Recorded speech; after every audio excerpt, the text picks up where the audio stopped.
los evangelios nos hablan de un lugar llamado Gólgota, una palabra que proviene del hebreo y significa calavera.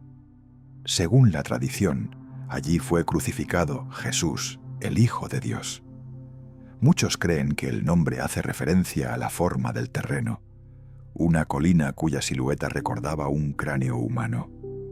Otros, en cambio, afirman que el nombre surgió por las ejecuciones que allí se realizaban, donde los restos de los ajusticiados quedaban expuestos a la vista de todos. A las afueras de Jerusalén, ese lugar se alzaba como un símbolo del sufrimiento, del sacrificio y también de la redención. Con el paso de los siglos, el Gólgota se convirtió en un punto de peregrinación, en el corazón físico y espiritual de la fe cristiana. Pero lo que pocos imaginaban era que bajo sus piedras milenarias permanecían enterradas huellas reales, testimonios silenciosos que la tierra había guardado por casi 2000 años. Para comprender el misterio del Gólgota, debemos viajar al siglo IV, año 312 después de Cristo.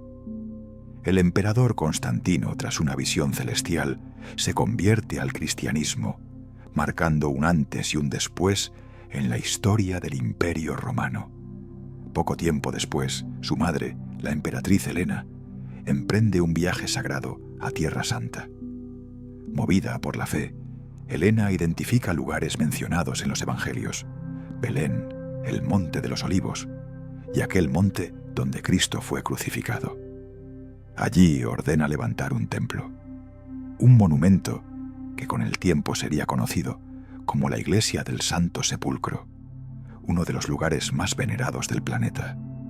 Pero bajo sus suelos de mármol, entre muros levantados por reyes y cruzados, algo permanecía oculto, algo que ningún peregrino había visto jamás. Durante siglos, historiadores y creyentes debatieron sobre el origen del Gólgota. ¿Era una colina natural con forma de cráneo o el escenario de incontables ejecuciones romanas? En tiempos de Jesús, el sitio se hallaba justo fuera de los muros de Jerusalén, visible desde la carretera principal. Por eso los romanos lo eligieron como escenario de sus crucifixiones. Una advertencia pública para quien osara desafiar su autoridad. El gobernador Poncio Pilato ordenaba que las cruces se alzaran allí, en aquel lugar de muerte, para que todo el que pasara viera lo que significaba oponerse al poder de Roma. Pero bajo las capas de historia, entre templos paganos, iglesias bizantinas y ruinas cruzadas, la tierra seguía guardando un secreto más profundo. Un secreto que comenzaría a revelarse apenas hace unos años. En tiempos recientes, los muros del Santo Sepulcro comenzaron a deteriorarse. Sus cúpulas, desgastadas por los siglos, necesitaban restauración urgente. El gobierno de Israel permitió entonces que equipos de arqueólogos intervinieran para reforzar sus cimientos. El objetivo era puramente técnico, pero la historia tenía otros planes. Mientras retiraban los bloques antiguos, los investigadores comenzaron a encontrar rastros de algo inesperado. Marcas de cincel, muros de piedra cortada y cavidades en la roca. Aquello no era un terreno natural, era una cantera de piedra caliza activa en tiempos del Segundo Templo, abandonada poco antes de la crucifixión. Las huellas coincidían de manera exacta con las descripciones bíblicas.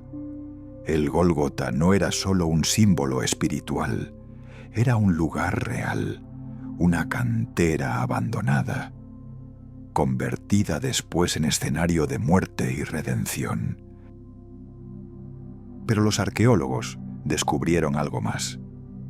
Al analizar la tierra bajo la iglesia, notaron que el suelo era sorprendentemente fértil. No era polvo seco ni piedra muerta, sino un terreno capaz de dar vida. En él hallaron restos de vides y olivos, plantas sagradas en la cultura bíblica, símbolos del aceite, del vino, del sacrificio y la comunión.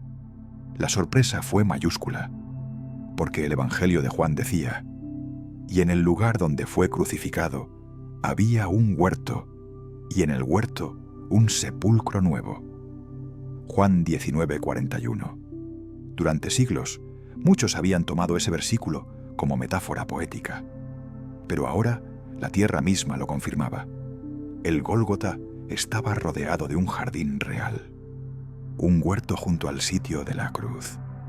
La Biblia no hablaba en símbolos, describía una realidad tangible. En ese mismo terreno, los arqueólogos hallaron tumbas del siglo I, excavadas directamente en la roca. Eran sepulcros de familias judías acomodadas. Entre ellos, uno coincidía con las descripciones históricas de la tumba de José de Arimatea, el hombre que ofreció su propio sepulcro para el cuerpo de Jesús. Debajo del santuario conocido como el edículo, descubrieron una base circular de mármol que coincidía con los planos originales ordenados por Constantino. Cada hallazgo, la cantera, el jardín, la tumba, encajaba con precisión milimétrica con los textos sagrados.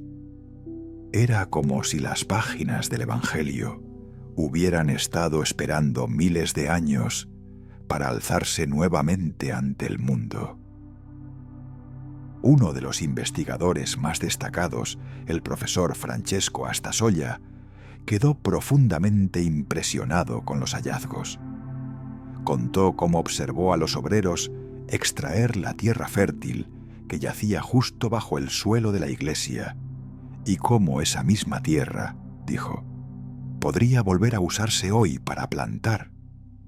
El profesor la llamó una tierra viva, como si la misma creación levantara su voz silenciosa para testificar la verdad del Evangelio. Nada de lo que los discípulos escribieron era un mito. El jardín existió, la tumba existió, y la cruz, en medio de ellos, marcó el centro de la historia humana. Siglos antes del sacrificio de Jesús, el profeta Isaías había anunciado: «Y se dispuso con los impíos su sepultura, mas con los ricos fue en su muerte». Isaías 53:9. Jesús fue crucificado entre criminales, pero sepultado en la tumba de un hombre rico. Y la arqueología, una vez más, confirma las condiciones exactas de aquel cumplimiento profético. Una tumba nueva, un jardín cercano y una tierra fértil, justo como fue escrito. Una y otra vez, las piedras de Israel han confirmado la palabra de Dios.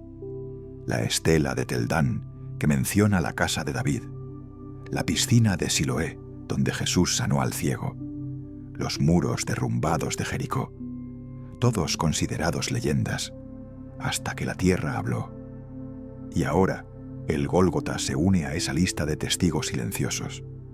El Salmo 85:11 lo había profetizado. La verdad brotará de la tierra, y la justicia mirará desde los cielos. Y hoy, literalmente, la verdad ha brotado desde el mismo suelo, donde Cristo fue crucificado. Hace 2000 años, los hombres intentaron silenciar a Jesús clavándolo en una cruz. Pero las piedras del Gólgota aún hablan. El jardín sigue dando testimonio. Y la tumba vacía continúa recordándole al mundo que la muerte no tuvo la última palabra. Los recientes descubrimientos no solo confirman la historia bíblica, reafirman que la Biblia no es un conjunto de mitos, sino el registro fiel del plan eterno de Dios para la humanidad. Algunos verán en esto un desafío a sus creencias, otros una luz en medio de la oscuridad. Pero todos debemos hacernos la misma pregunta. ¿Qué harás tú con esta verdad? Gracias por acompañarnos en este viaje al corazón de Jerusalén, donde la fe y la arqueología se abrazan. Si este mensaje te ha conmovido, suscríbete a Revelaciones Ocultas y continúa buscando la verdad que brota de la tierra y la esperanza que solo puede venir de lo alto. Que Dios te bendiga.